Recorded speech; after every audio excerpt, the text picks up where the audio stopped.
ओम शांति मंगेश भाई। ओम शांति चेतन भाई जी। आज रविवार है। अव्यक्त मुरली रविवार के दिन पूरे विश्व में चलती है और साकार मुरली सोमवार से लेकर शनिवार तक चलती है और अव्यक्त मुरली स्पेशल संडे अव्यक्त बाप दादा की स्पेशल डोज एक पर्टिकुलर विषय से संबंधित चलती है, जो हम बच्चों को अव्यक्त बनाने के लिए समय प्रति समय अनेक प्रकार से बाबा अनेक विधियों से समझाते हैं। तो आज की मुरली खास जो संगम युग हमारा जो चल रहा है, उसमें जो मुक्ति जीवन मुक्ति का युग है ये। इसमें यदि इसका अनुभव करना है तो बाबा ने कहा जो भी बोझ हमारे ऊपर हैं, तन के मन के सूक्ष्म पापों के, वो सब कुछ बाबा के हवाले करके डबल लाइट बन जाओ। ये आज मुरली का पूरा मेन थीम है। जैसे बाप दादा भाग्य की रेखाएं देखते हैं तो 3 भाग्य की रेखाएं मुख्य, वो आप डिटेल आप बताएंगे। जैसे भगवान की माना बाप के रूप में पालना की रेखा है, रेखा माना सितारा चमकता हुआ भाग्य का देख रहे हैं। फिर शिक्षक के द्वारा पढ़ाई का भाग्य मिला हुआ है, सदगुरु द्वारा वरदानों का भाग्य का सितारा हम बच्चों को मिला हुआ है। तो ये सब चीज़ें हमने कभी स्वप्न में भी इस दुनिया में सोचा नहीं था कि हम दुनिया में जो है भगवान के ऊपर बलिहार जाते हैं, लेकिन भगवान आकर कहता है कि मैं तुम्हारे ऊपर बलिहार जाता हूँ। वंडरफुल, बहुत बड़ी बात। तो ये बात हम कभी स्वप्न में भी नहीं सोच सकते थे। तो जैसे दुनिया में भी जो होता है ना, बहुत समय से बिछड़ा हुआ जो सिकी लधा मिलता है, तो उसको माना बहुत समय का जो बिछड़ा हुआ उसको सिकी लधा कहते हैं। तो बाबा के हम सभी सिकी लधे बच्चे हैं।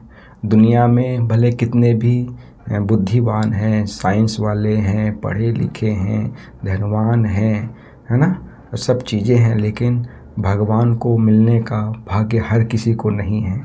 जो परमात्मा ने हम बच्चों को दिया है और भी गुप्त रूप में आकर हमारी ये सब पालना कर रहे हैं। तो जैसे बाबा कहते हैं कि भाई परमात्मा ऊपर रहने वाला है, वो उड़ती कला वाला है। यदि बाप समान हमें बनना है तो हमें चलना चढ़ती कला ना हो, चलती कला मतलब उड़ती कला हो हमारी। जब तक उड़ती कला ना हो, फरिश्ता स्वरूप ना हो, तो कैसे हम बाप समान बन सकेंगे।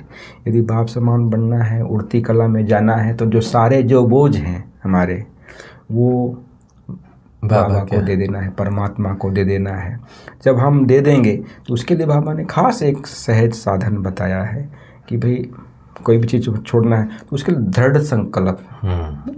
जो दृढ़ संकल्प होता है, तो बाबा कई बार कहते हैं दृढ़ संकल्प तो एक बार करते हैं और थोड़ा दिन चलता भी है, लेकिन उसको हम रिवाइज नहीं करते हैं बार बार। फिर रिवाइज नहीं करते हैं, रियलाइज नहीं होता है। रियलाइज करते हैं, रिवाइज करते हैं, तो वो चीज़ें फिर परमानेंट बनी रहती हैं। जैसे कोई मधुबन में आता है, मधुबन से जाता भी है, तो मधुबन की बातों को, यहाँ के बाप दादा के मिलन को, यहाँ के क्लासेस को जब वो रिवाइज करता है तो उसको वही अनुभूति होती है। और यदि रिवाइज भूल गया तो वो वहाँ का वहाँ हो जाता है, तो वो जो खुशी होनी चाहिए वो नहीं होता है।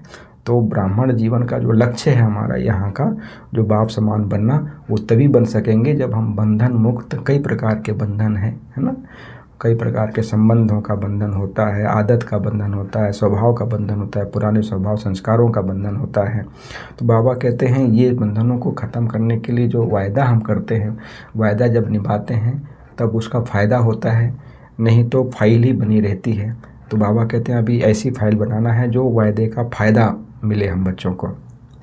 फिर बाबा ने आज खास सेंटर्स वालों को भी याद किया है, माना सेंटर्स वालों को, कि भाई ये बाप समान है। सामने विदेश के भी मुख्य भाई बहनें बैठे थे, तो उनको भी बाबा एड्रेस कर रहे हैं कि भाई ये माना जो बाबा है, बाप समान उनको सीट मिली हुई है।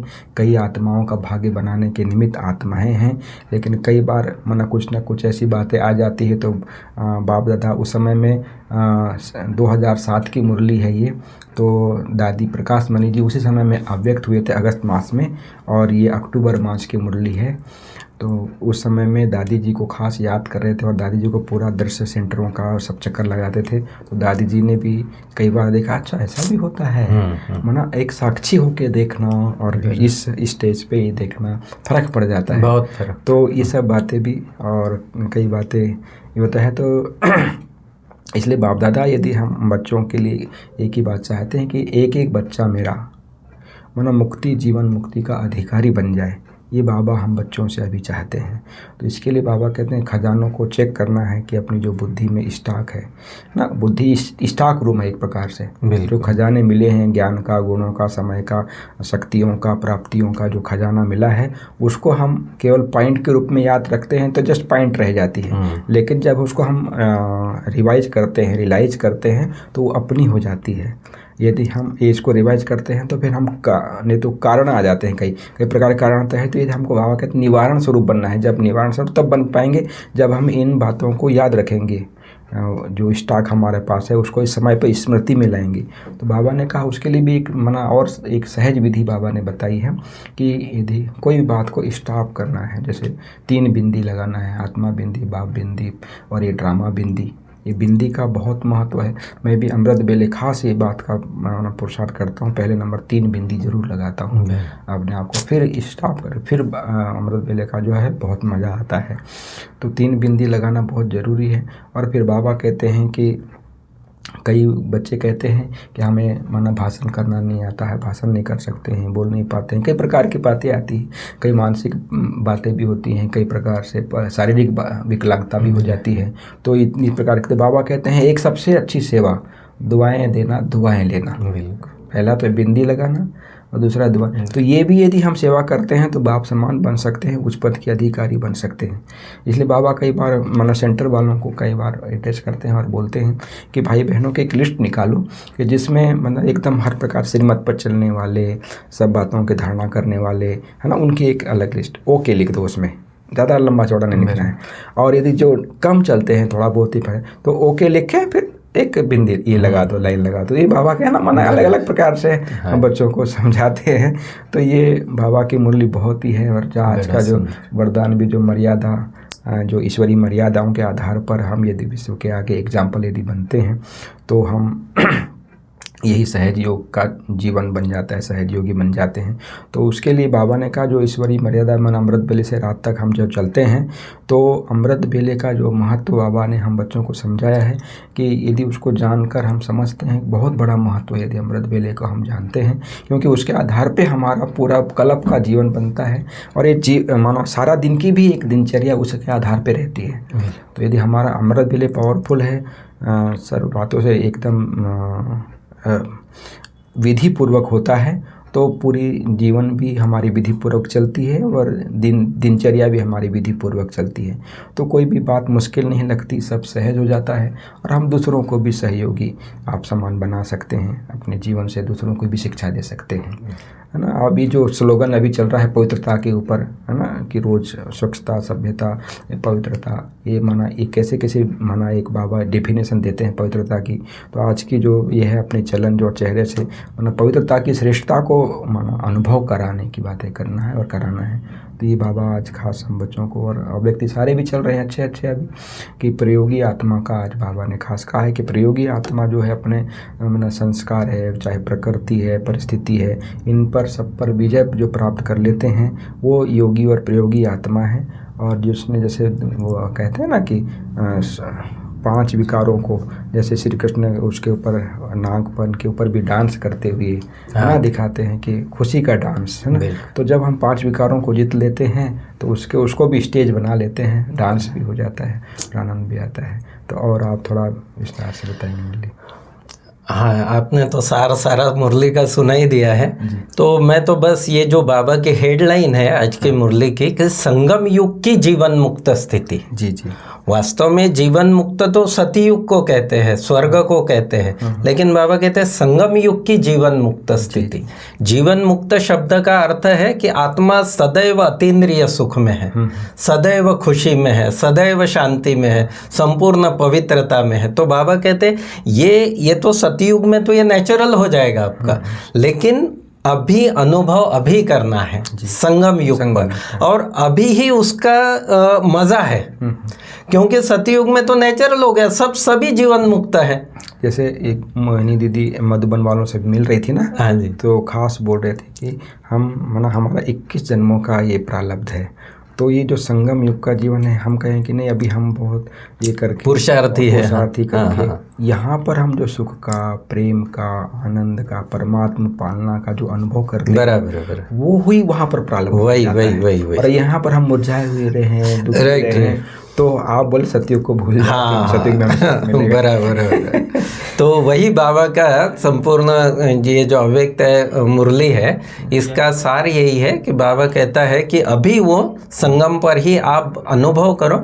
और उसके लिए बाबा ने बहुत अच्छी अच्छी युक्तियाँ बताई, जिसमें बाबा ने कहा कि सारे बोझ या बंधन बाबा को देकर डबल लाइट बनो, क्योंकि समय आ गया है उड़ती कला का, चलने का या तेज दौड़ने का भी समय नहीं। बाबा कहते हैं अभी उड़ने का समय है। तो इसलिए बाबा कहते हैं अभी मजबूत बन जाओ, मजबूर नहीं बनो। और एक बहुत स्लोगन, छोटा सा स्लोगन बाबा ने दिया, छोड़ो तो छूटे।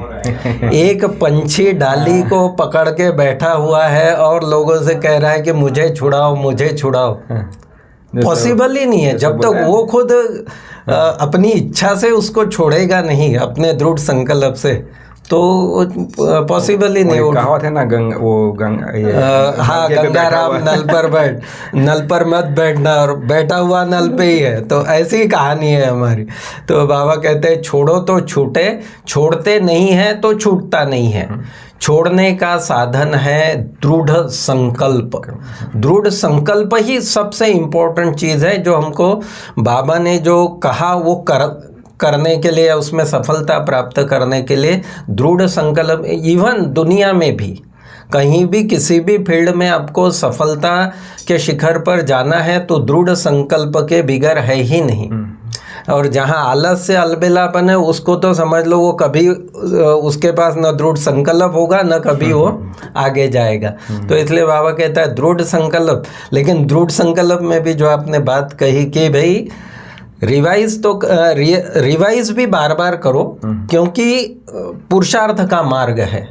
रोज ऊपर नीचे होता है, लेकिन रोज और जन्म जन्मांतर से उस प्रकार की आदतें पड़ी। तो बाबा कहते हैं रोज अपने को स्मृति दिलाओ, रोज रिवाइज करो और रियलाइज करो और चेकिंग भी करो कि क्या चेंज हुआ है। आगे बाबा कहता है अगर किसी भी प्रकार का, चाहे देह का, चाहे देह के संबंध का, संबंध के बारे में बाबा ने ऐसे माता पिता या बंधु सका ये संबंध नहीं कहे। बाबा कहते देह के साथ ये जो कर्मेंद्रिया है, इसका जो संबंध है, ये संबंध भी आपको अपने बंधन में तो नहीं बांधते। आदतों का बंधन, स्वभाव का बंधन, पुराने संस्कार का बंधन। तो फिर अगर इसी बंधन में है तो फिर बाप समान फरिश्ता कैसे हुए? और हमारा लक्ष्य तो वही है। फिर बाबा ने कहा कि बाबा सब बच्चों को देखते हैं, बाबा के बाप दादा सभी बच्चों का सारे दिन का हाल और चाल दोनों देखते रहते हैं।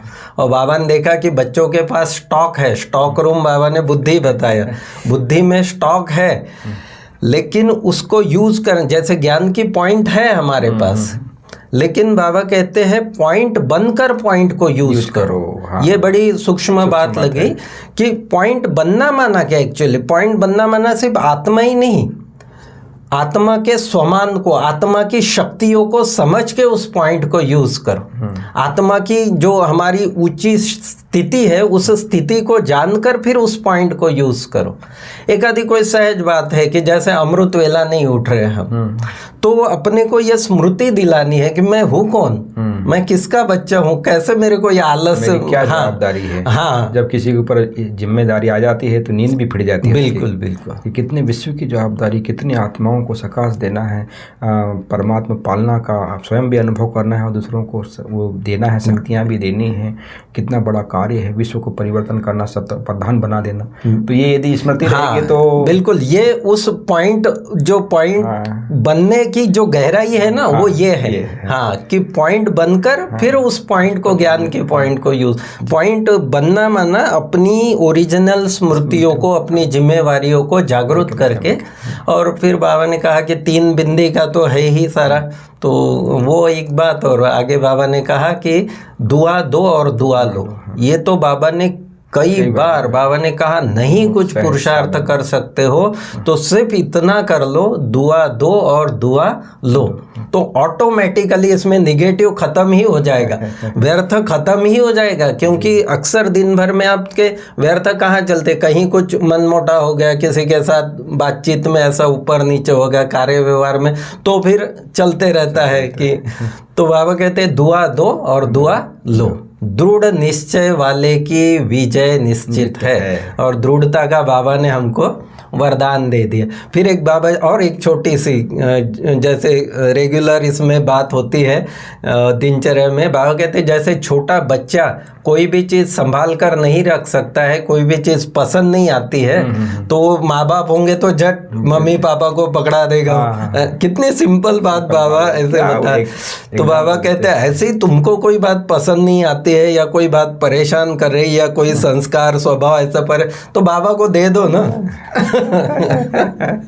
तो इस प्रकार से बाबा ने बहुत अच्छी तरह देना भी आना चाहिए। बिल्कुल बिल्कुल। जो भी कोई ऐसी बात हो, बाबा हाजिर हजूर है, उसको दे दो। अगर वापस आए ना तो भी अमानत समझकर बाबा को दे दो। ये भी एक बात बाबा ने कही, अमानत में खयानत ना हो। हाँ, यदि हम बाबा को दे दिए हैं और फिर हम अपने हिसाब से यूज कर रहे हैं, बिल्कुल, वो भी अमानत में खयानत है। तो इस प्रकार से चेतन भाई जी कि बाबा ने बहुत अच्छी तरह जीवन मुक्त स्थिति में जाने के लिए ये सारा पुरुषार्थ हमको बताया। तो ये थी प्यारे बाबा की आज की मुरली। ओम शांति। ओम शांति।